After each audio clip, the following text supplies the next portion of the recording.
শুভ সকাল বন্ধুরা। আজ 12 জুন শুক্রবার।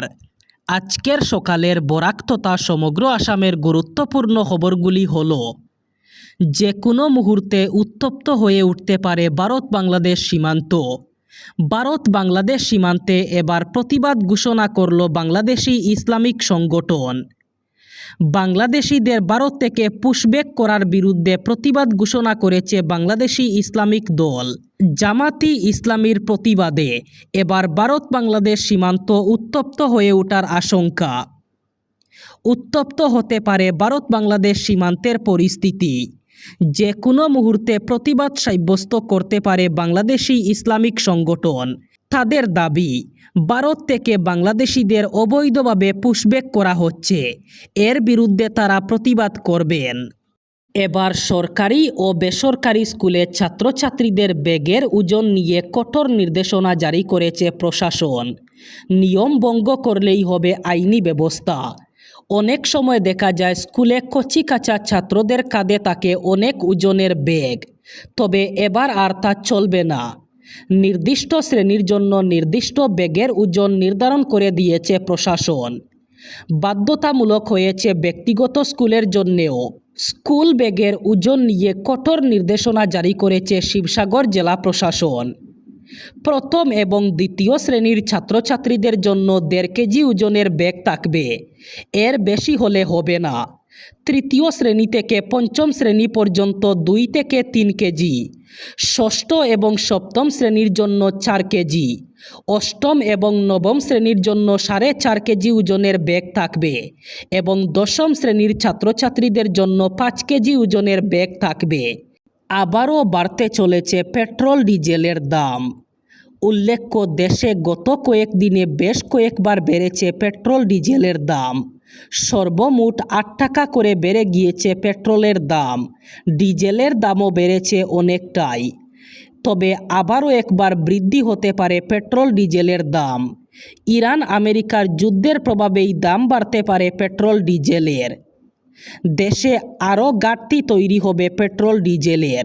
ইরান আমেরিকার যুদ্ধের জন্য আবার একবার হরমুজ প্রণালী বন্ধ করে দিয়েছে ইরান। এর জন্য পরিস্থিতি হাহাকার হয়েছে। ইরান আমেরিকার যুদ্ধের বড় ইম্প্যাক্ট পড়তে পারে ভারতের পেট্রোল ডিজেলের মূল্যে। আবারও বাড়তে চলেছে পেট্রোল ডিজেলের দাম। কাছাড়ের পিএম কিষাণ যোজনার হিতাধিকারীদের জন্য জরুরি খবর। পিএম কিষাণ যোজনার আওতায় যেসব সুবিধাভোগী 22তম কিস্তির টাকা লাভ করেছেন এবং পরবর্তী 23তম কিস্তির টাকা লাভ করার জন্য আগামী 26 জুনের মধ্যে বাধ্যতামূলকভাবে ইকেওয়াইসি সম্পন্ন করতে হবে। সরকারের নির্দেশ অনুযায়ী প্রকৃত ও যোগ্য সুবিধাভোগীদের চিহ্নিত করে এবং ডিবিটি ব্যবস্থায় হওয়া অর্থ হস্তান্তর প্রক্রিয়া আরও জোরদার করতে সুবিধাভোগীর বার্ষিক ইকেওয়াইসি বাধ্যতামূলক করা হয়েছে। কৃষি বিভাগের জারি করা নির্দেশনায় বলা হয়েছে, কৃষকদের সুবিধার্থেই ইকেওয়াইসি প্রক্রিয়া 2টি মাধ্যমে করা যাবে: কমন সার্ভিস সেন্টার অথবা সিএসসিতে গিয়ে বায়োমেট্রিক আধার প্রমাণীকরণ দ্বারা এবং পিএম কিষাণ মোবাইল অ্যাপের মাধ্যমে। আগামী কিস্তি প্রদানের আগে কাছাড় জেলার 69,000-এরও বেশি হিতাধিকারী অবিলম্বে ইকেওয়াইসি প্রক্রিয়া সম্পন্ন করতে আহ্বান জানিয়েছেন জেলা কৃষি আধিকারিক। শিলচর পুর নিগমের নির্বাচন কবে, এ নিয়ে জল্পনা কল্পনার শেষ নেই। তবে সরকারি স্তরে এই নির্বাচনের জন্য শুরু হয়ে গেছে প্রস্তুতির ধরন দেখে মনে হচ্ছে নির্বাচন হয়ে যাবে কয়েক মাসের মধ্যেই।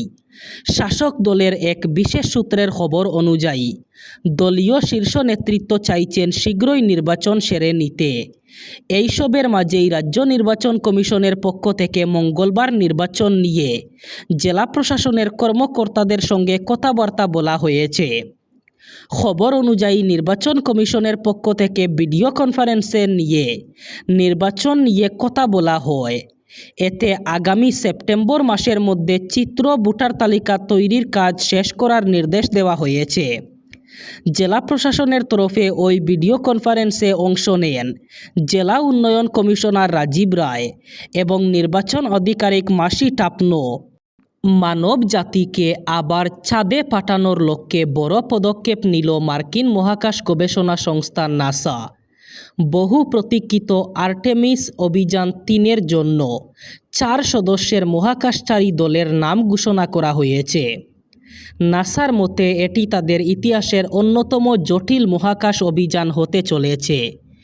4 সদস্যের এই ক্রুতে থাকবেন নাসার কমান্ডার রান্ডি ব্রেসনিক, ইএসের মহাকাশচারী ও পাইলট লুকা পারমিনাতো এবং নাসার মিশন স্পেশালিস্ট আন্দ্রে ডগলাস এবং ফ্র্যাঙ্ক রুবিও। তাদের সঙ্গে থাকবেন নাসার ব্যাকআপ ক্রু সদস্য রবার্ট হাইন্স। লুকা পারমিতানো ইউরোপীয় মহাকাশ সংস্থার একজন মহাকাশচারী, যিনি আর্টেমিস 3-এর পাইলট হিসাবে দায়িত্ব পালন করবেন। পারমিতানো ছিলেন আন্তর্জাতিক মহাকাশ স্টেশনের সর্বপ্রথম ইতালীয় কমান্ডার। 9 জুনের এক সংবাদ সম্মেলনে পারমিতানো বলেন, যদি আমি আবেগপ্রবণ হয়ে পড়ি তার জন্য আগেই ক্ষমা চেয়ে নিচ্ছি। আমি কৃতজ্ঞ যে নাসা আমাকে এই দলে ক্রুয়ের অংশ হওয়ার জন্য চাঁদের কাছে যাওয়ার সুযোগ করে দিয়েছে। বরাক উপত্যকার অধিকাংশ সড়কের বেহাল অবস্থার প্রেক্ষিতে উপত্যকায় একটি বিশেষজ্ঞ দল পাঠিয়ে সরজমিনে পরিস্থিতি পর্যালোচনা এবং দ্রুত মেরামতির ব্যবস্থা গ্রহণের দাবি জানিয়েছে civil society doctor Shyamaprasad Mukherjee memorial স্বার্থ সুরক্ষা পরিষদ। পরিষদের সভাপতি ও প্রবীণ সাংবাদিক হারান দে রাজ্যের মুখ্যমন্ত্রী হিমন্ত বিশ্ব শর্মার কাছে পাঠানো এক ইমেইলে জানান, বরাক উপত্যকার গ্রামীণ এবং আঞ্চলিক সড়কগুলির অবস্থা যেমন অত্যন্ত শোচনীয়, তেমনি শিলচর ও শ্রীভূমি শহরের রাস্তাঘাটের অবস্থাও উদ্বেগজনক। চিঠিতে তিনি উল্লেখ করেন, অপর্যাপ্ত নিকাশি ব্যবস্থার কারণে সামান্য বৃষ্টিতেই শহরের বিভিন্ন এলাকায় জল জমে যায়, ফলে সাধারণ মানুষের দুর্ভোগ পৌঁছায় চরমে। শিলচর ও শ্রীভূমি শহরে কার্যকর জল নিষ্কাশন ব্যবস্থার অভাবে নাগরিকদের প্রতিনিয়ত সমস্যার সম্মুখীন হতে হচ্ছে বলেও তিনি দাবি করেন। এর জন্য উপত্যকায় একটি বিশেষজ্ঞ দল পাঠিয়ে সরজমিনে পরিস্থিতি পর্যালোচনা করার জন্য দাবি জানিয়েছেন তিনি। এবার বরাক উপত্যকার 3 জেলার আজকের আবহাওয়ার খবর। আজ 12 জুন শুক্রবার বরাক উপত্যকার 3 জেলায় বৃষ্টির সম্ভাবনা। আজ শিলচর কাছাড়ে সর্বোচ্চ তাপমাত্রা থাকবে 31 ডিগ্রি সেলসিয়াস এবং সর্বনিম্ন তাপমাত্রা থাকবে 26 ডিগ্রি সেলসিয়াস। শ্রীভূমি করিমগঞ্জে আজ সর্বোচ্চ তাপমাত্রা থাকবে 31 ডিগ্রি সেলসিয়াস এবং সর্বনিম্ন তাপমাত্রা থাকবে 26 ডিগ্রি সেলসিয়াস। একইভাবে হাইলাকান্দি জেলায়ও আজ সর্বোচ্চ তাপমাত্রা থাকবে 31 ডিগ্রি সেলসিয়াস এবং সর্বনিম্ন তাপমাত্রা থাকবে 26 ডিগ্রি সেলসিয়াস। এই ছিল আজকের সকালের গুরুত্বপূর্ণ খবরগুলি। ভিডিওটি অবশ্যই লাইক করবেন এবং চ্যানেলটি সাবস্ক্রাইব করবেন।